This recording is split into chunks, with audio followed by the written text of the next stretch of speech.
मसीहा, मेरे महबूब प्यारे मसीहा, किस जगह तेरा जलवा नहीं है। मेरे महबूब प्यारे मसीहा, किस जगह तेरा जलवा नहीं है, किस जगह तेरी शोहरत नहीं है, किस जगह तेरा चर्चा नहीं है।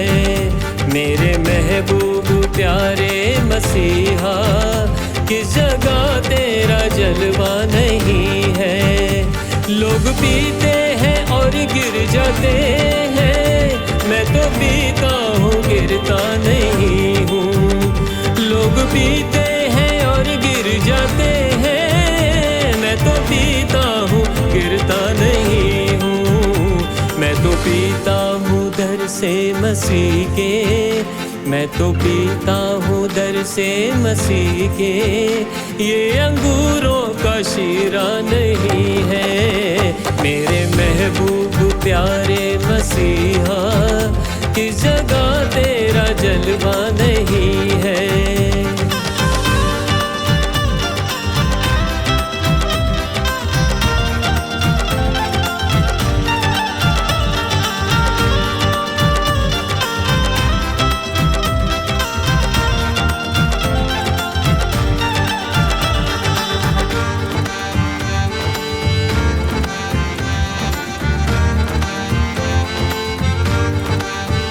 आँख वालों ने तुझको है देखा, कान वालों ने तुझको सुना है।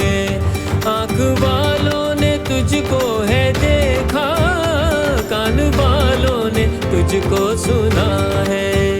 तुझको पहचानते हैं वो इंसान, तुझको पहचानते हैं वो इंसान, जिनकी आँखों पे पर्दा नहीं है। मेरे महबूब प्यारे मसीहा, किस जगह तेरा जलवा नहीं है। मर गई थी वो यायर की बेटी, तूने उस पे निगाहें करम की।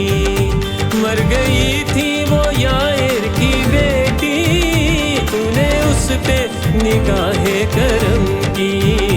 कर दिया उसको जिंदा ये कह कर दिया उसको जिंदा ये कह कर, वो तो सोती है मुर्दा नहीं है। मेरे महबूब प्यारे मसीहा, किस जगह तेरा जलवा नहीं है, किस जगह तेरी शोहरत नहीं है, किस जगह तेरा चर्चा नहीं है। मेरे महबूब प्यारे मसीहा, किस जगह तेरा जलवा नहीं है। मेरे महबूब प्यारे मसीहा लिखने वाले ने क्या खूब लिखा है। और आपको पता है, यही बात श्रेष्ठ गीत में जब हम पढ़ते हैं सॉन्ग ऑफ सोलोमन में, तो वहाँ पर इसी तरीके से लिखा जाता है, कहा जाता है, बोला जाता है। एक गज़ल लिखी जाती है बाकायदा। जब कोई मोहब्बत में होता है तो पता है प्यार भरे नगमे गाता है वो, प्यार भरे नगमे सुनता है वो। और वो गज़ल जो लिखी हुई है मोहब्बत में, वो यही बोलती है कि my beloved is mine and I am his. मेरा महबूब मेरा और मैं उसकी हूँ।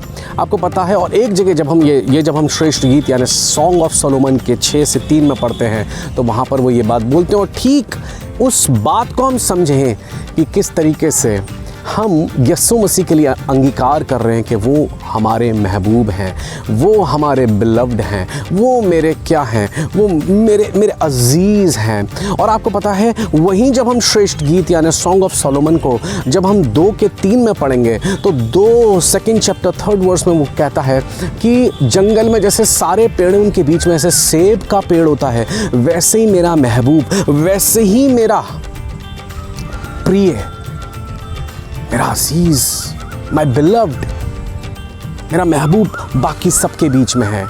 बाकी सारे पेड़ जंगल में एक तरफ, फॉरेस्ट में एक तरफ, और सेब का पेड़ एक तरफ। आपको पता है कि सेब का पेड़, पहली बात तो हम जहाँ पर हिल स्टेशंस होते हैं, हिल्स होती है, वहाँ पर पाया जाता है सेब का पेड़।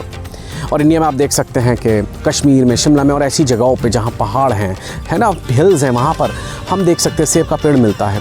लेकिन आपको पता है इन हिल्स में आपको देवदार भी बहुत मिलेंगे, और आप देवदार की हाइट आप देखते हैं 100-100 फुट होती है, 100-100 फुट से ऊपर भी हो सकती है।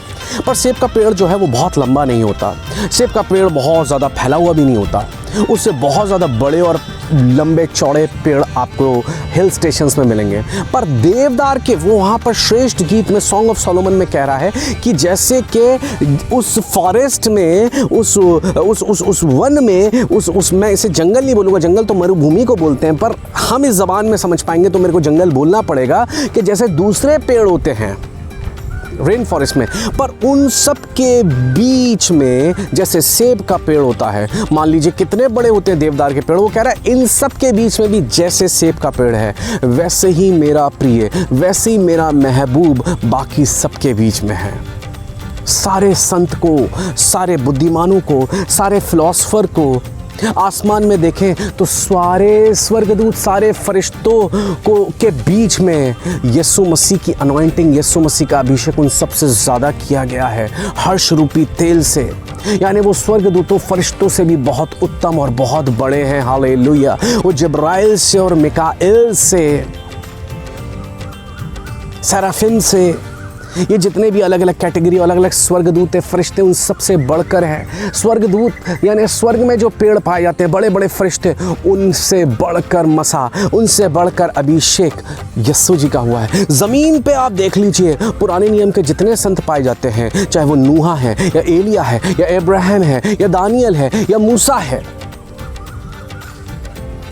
यशाया, यिर्मयाह, होशे, कोई भी आप उठा के देखिए, इन सब के बीच में यीशु सेब की पेड़ की तरह है। अगर प्रॉफिटहुड की बात करें, और अगर दुनियावी तौर पे बात करें, बड़े बड़े महापुरुष, बड़े बड़े राजा, बड़े बड़े प्रतापी, बड़े बड़े फिलॉसफर, इन सबको उठा के देख लीजिए, उसमें यीशु सेब की पेड़ की तरह है। जो क्या है? जो सबसे ज़्यादा फ्रूटफुल है। सेब का पेड़ फल लेकर आता है। तो आप देख सकते हैं कि जब हम देखेंगे किसी फॉरेस्ट को, उसमें बहुत सारे पेड़ हमें मिलेंगे, लंबे चौड़े, ताकतवर, मजबूत, फैले हुए, पर सेब का पेड़ फल लेकर आता है। फाइनली आफ्टर ऑल देवदार का पेड़ भी क्या कर दिया जाएगा? काट दिया जाएगा, फर्नीचर बन जाएगा, आग में झोंक दिया जाएगा। लेकिन आपको पता है सेब का पेड़ फल लाएगा और उसका फल बना रहता है। और ये इसलिए बहुत सारे संत फिलॉसफर हुए, बहुत सारे लोग हुए। आपको आपके महबूब की क्वालिटी पता होनी चाहिए, आपको आपके यीशु की यूनिकनेस पता होनी चाहिए। बहुत सारे पेड़ हैं, बहुत सारे ईश्वर, बहुत सारे देवी देवता, बहुत सारे प्रॉफिट्स, बहुत सारे फिलॉसफर, बहुत सारे बुद्धिमान लोग, पर यीशु मसीह के बीच में क्यों सेब का पेड़ है? क्योंकि वो फल लेकर आते हैं।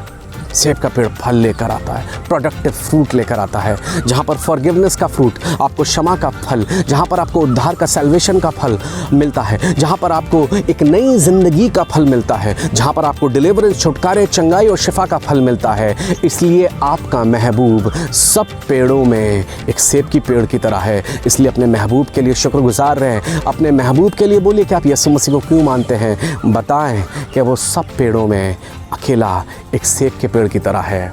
बाकी सब पेड़ अलग होंगे, बाकी और लोग आए, हमें उससे कोई लेना देना नहीं, पर मेरा यीशु फल लेकर आता है, जिसके पास प्रैक्टिकल फ्रूट्स हैं, हीलिंग के, डिलीवरेंस के, जिसके पास प्रैक्टिकल फ्रूट हैं, विजडम के, जिसके पास प्रैक्टिकल फ्रूट्स हैं, नए जीवन के, उद्धार के और आसमानी ज़िंदगी के। खुदा आप सबको बरकत दे। जब आप इसे गाएं तो अगली बार सोचिएगा कि क्यों आपका महबूब इन सब पेड़ों में सबसे अलग और सबसे उत्तम है। Praise the Lord.